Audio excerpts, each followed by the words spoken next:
पड़े सीधा ना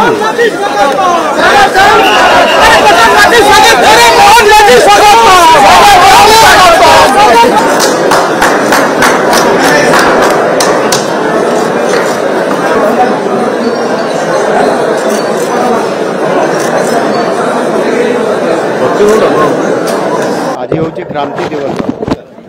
ओडिशा रे बरपुत्र माने जो माने भारत छाड़ो आंदोलन रे स्वाधीनता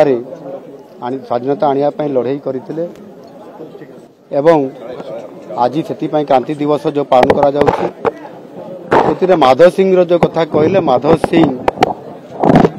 जड़े होउछंती क्रांतिवीर जड़े ओडिशार एभली एक स्वाधीनता संग्रामी एवं एभली एक व्यक्तित्व जी कि निजर परिवार समस्त सदस्य को 5 जन सारा स्वाधीनता संग्राम रे इंग्रेज मानकर सहित लड़ाई करी तांकर जीवन को बलिदान देइथिले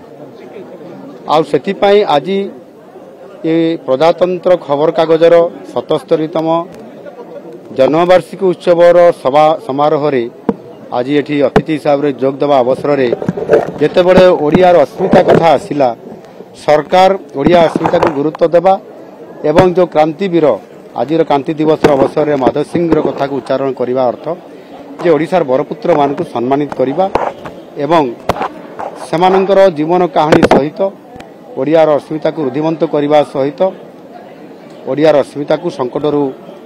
मुक्ति दे यथोचित सम्मान प्रदर्शन करने और से माधव सिंह ना रे माधव सिंह आमर माधव सिंह हाथ खर्च पांठी अर्थात ओडिशा रे जो छोट पिला माने जो माने स्कूल जाती से माने पंचम पर सप्तम पर दशम पर अनेक समय विभिन्न क्लास ड्रॉप आउट होती जो माने ड्रॉप आउट होती से ड्रॉप आउट नहे बोली 5,000 टंकार